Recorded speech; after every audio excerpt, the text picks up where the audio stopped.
All right, these are 10 common mistakes new photographers usually make. I made some of them. Number 1, auto mode. Don't use auto.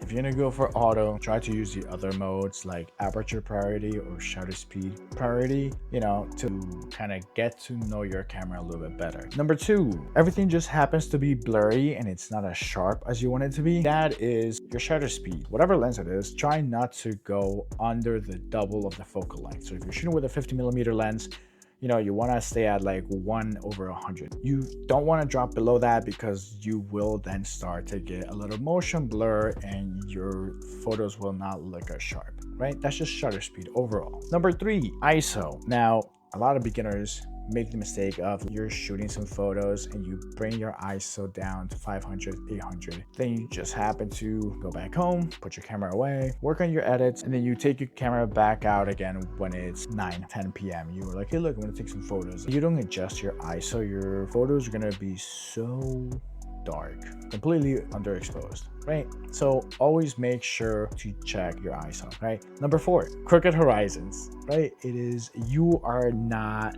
well placed. Use grid lines. That's a huge thing that I like to use. I do rule of thirds, splits your display into thirds, right? And it's gonna help you be parallel to your horizon line. So then your shots are not either tilted or too off.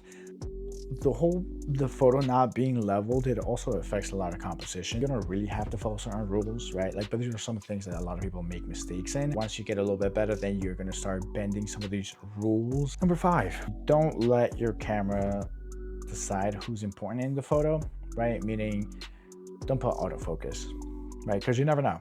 It does help, right?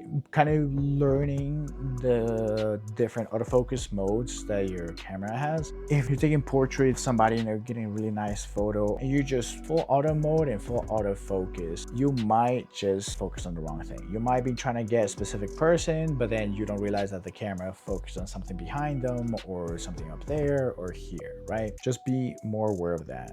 Okay, number 6, ignoring light direction. Now, if you're shooting like mid-noon and the light's just casting down, it will create some extreme hard shadow under eyes, and that's not flattering at all for fucking anybody.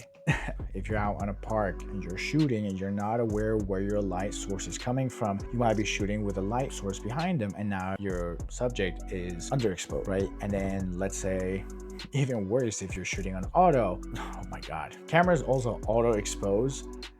So you have to make sure what you're exposing to. This is another thing, right? If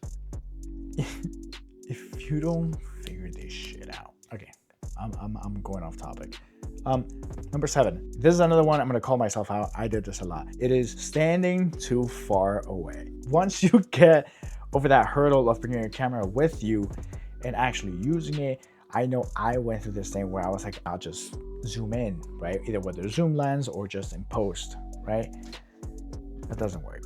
It sucked. A lot of the photos that I would shoot like that did not come out how I wanted them to come out. Like I said, if you're standing too far, right, get closer to the subject, whatever you're trying to photograph, get a little bit closer, get further, use your feet. It helps you get out of that comfort zone, especially if you're a new photographer. Number 8, shooting everything from eye level. 4 people can take a picture of the same subject in the same setting, and if the angles are different, it's a whole different story. Don't shoot just from eye level. Play around. There's so much you can do. So get low, get high, play with angles. It all depends on how you want to compose your shots.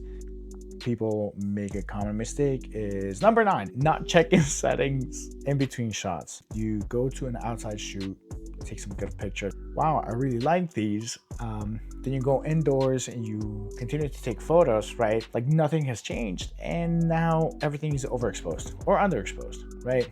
Change your settings. The more you play with your settings and the more you shoot in different lighting scenarios, it'll give you a huge learning opportunity to really get to know your camera.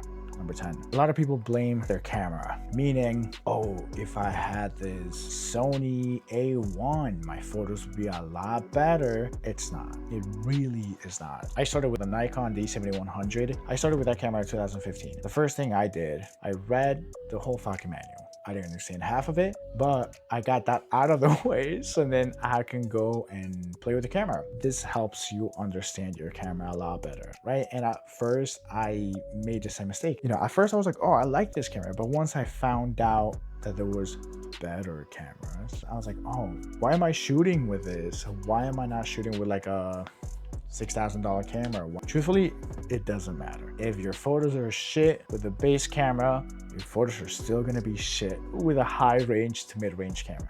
Getting to know your camera, getting to know how far you can push your camera. I took that Nikon with me everywhere. I had to go to work, I took it with me. I took it on hikes, I took it when I went to the beach, I took it on nights, hanging out with friends outside. Fuck it, I'll bring my camera. I have over 200 gigabytes, maybe.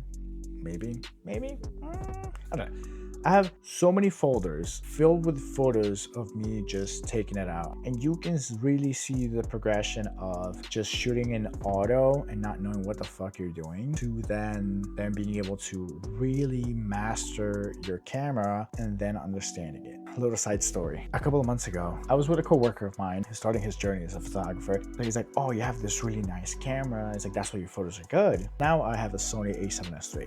And I was like, nah. I was like, if you look at my Instagram, every photo prior to the most recent post I had was with a Nikon. That's a crop sensor. I think it's like from 2012, 2013, I think the camera came out. I was like, and I still had it until like 2 years ago. Like I still shot with it. I did content, video, and photography for restaurants, products, family photographs, portraits.